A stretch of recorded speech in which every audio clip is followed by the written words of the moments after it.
Hi friends, welcome to our channel My Lifestyle and Cooking. First time பார்க்குறீங்கன்னா subscribe பண்ணிட்டு பாருங்க friends. நம்ம இன்னைக்கு ரொம்ப ஈஸியா செய்யற மாதிரி ஒரு ஈவினிங் ஸ்நாக்ஸ் ரெசிபி தான் பார்க்க போறோம். வாங்க இப்ப இத எப்படி பண்ணலாம்னு பார்க்கலாம்.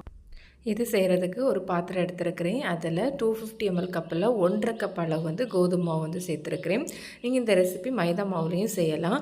இது கூடவே 2 உருளைக்கிழங்கு மீடியம் சைஸில் 2 உருளைக்கிழங்கு வேக வச்சு தோல் உரித்து மேஷ் பண்ணி எடுத்துருக்கிறேன். பார்த்தீங்கன்னா தெரியும், இந்த மாதிரி நல்லா வந்து மேஷ் ஆகி இருக்கணும்.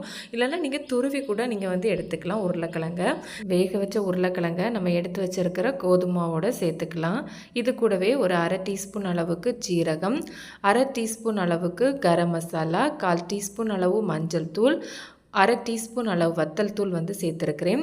நீங்கள் வந்து வத்தல் பொடி வந்து உங்கள் காரத்துக்கு தக்கன நீங்கள் கூட்டியோ குறைச்சோ சேர்த்துக்கலாம். இது கூடவே 1 டேபிள் ஸ்பூன் அளவு வந்து இஞ்சி பூண்டு பேஸ்ட்டு சேர்த்துருக்கிறேன். ஒரு மிளகாய் வந்து இந்த மாதிரி சின்னதாக கட் பண்ணி சேர்த்துருக்கிறேன். நான் வந்து சின்ன பசங்களுக்கு கொடுக்கறதுனால காரம் வந்து குறைவாக சேர்த்துருக்கிறேன். நீங்கள் வந்து பெரியவங்க சாப்பிட்ற மாதிரி இருந்தால் காரம் எல்லாம் கொஞ்சம் கூட கூட்டி சேர்த்துக்கோங்க. அடுத்ததாக நம்ம இது கூடவே சீஸ் வந்து சேர்த்துக்கலாம். இது பார்த்திங்கன்னா ஹோம்மேட் சீஸ், நான் வீட்டிலே ரெடி பண்ண சீஸ். நீங்கள் கடையில் வாங்குறதா இருந்தால் சின்ன க்யூப்பில் 2 க்யூப் வந்து சேர்த்துக்கோங்க. இப்போ இதை வந்து நம்ம இந்த மாதிரி துருவி சேர்த்துக்கலாம். சீஸ் சேர்த்து செய்யும்போது ரொம்பவே டேஸ்ட் ரொம்பவே நல்லா இருக்கும். உங்களுக்கு வேண்டான்னா நீங்கள் இதை தாராளமாக ஸ்கிப் பண்ணிக்கலாம். அடுத்ததாக இது கூடவே மல்லி இலை சேர்த்துருக்கிறேன். இந்த மாதிரி சின்னதாக கட் பண்ணி சேர்த்துக்கலாம். இது கூடவே நமக்கு இந்த ரெசிபிக்கு தேவையான அளவு சால்ட்டும் சேர்த்துக்கலாம். சேர்த்துட்டு நல்லா கையை வச்சு பசைஞ்சு விட்டுக்கோங்க. தண்ணியெல்லாம் எதுவும் சேர்க்க வேண்டாம். நமக்கு அந்த உருளைக்கிழங்குலே ஈரப்பதம் இருக்கும். இந்த மாதிரி நல்லா வந்து பிசைஞ்சு விட்டுக்கோங்க.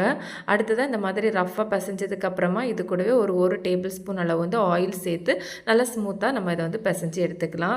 ரொம்ப ஈஸியான ரெசிபி. உருளைக்கிழங்கு கோதுமை வச்சு ரொம்ப சிம்பிளாக இந்த ரெசிபி பண்ணிடலாம். டேஸ்ட் பார்த்திங்கன்னா ரொம்ப சூப்பராக இருக்கும்.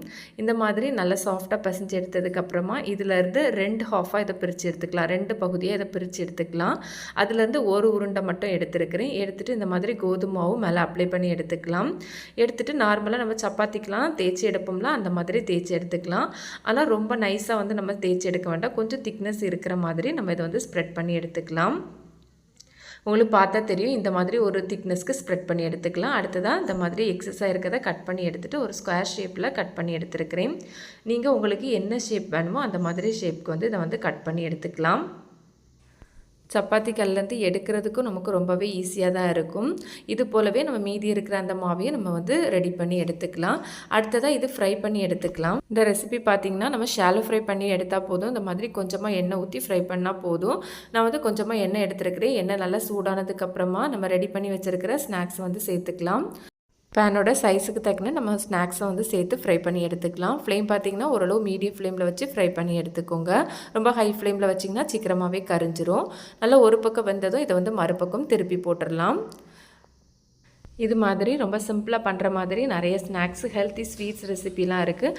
அதோட லிங்க் வந்து எண்ட் ஸ்க்ரீனில் கொடுத்துருக்குறேன். லெஸ் ஆயில் ஸ்நாக்ஸும் நிறையவே இருக்குது. கண்டிப்பாக சேனலையும் விசிட் பண்ணி பாருங்கள், உங்களுக்கு யூஸ்ஃபுல்லாக இருக்கும். நல்லா 2 பக்கமும் கோல்டன் கலருக்கு ஃப்ரை ஆனதுக்கப்புறமா நம்ம இதை எடுத்துடலாம். கெச்சப் வச்சு சாப்பிட்றதுக்கும் ரொம்பவே சூப்பராக இருக்கும். இல்லைனா சைடிஷ் கூட வேண்டாம், சும்மா சாப்பிட்றதுக்குமே ரொம்ப நல்லாயிருக்கும். பிரேக்ஃபாஸ்ட்டாக அல்லனா ஸ்நாக்ஸாக சாப்பிட்றதுக்கு ரொம்ப சூப்பரான ஒரு ரெசிபி. இது போலவே நம்ம எல்லாத்தையுமே ஃப்ரை பண்ணி எடுத்துக்கலாம். அவ்வளோதான். ரொம்ப ஹெல்த்தியான, ரொம்ப ஈஸியாக கோதுமை உருளைக்கிழங்கு வச்சு இந்த ஸ்நாக்ஸ் ரெசிபி பண்ணியிருக்கோம்.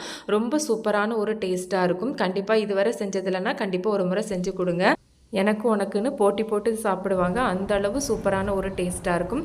கண்டிப்பாக நீங்களும் இந்த ரெசிபியை ட்ரை பண்ணி பாருங்கள். ட்ரை பண்ணி பார்த்துட்டு உங்களுக்கு எப்படி வந்ததுன்னு மறக்காமல் கமெண்ட்ஸ் பண்ணுங்கள். இந்த ரெசிபி வீடியோ பிடிச்சிருந்தால் லைக் பண்ணி ஷேர் பண்ணி சப்ஸ்கிரைப் பண்ணுங்கள் ஃப்ரெண்ட்ஸ். தேங்க்ஸ் ஃபார் வாட்சிங். பாய்.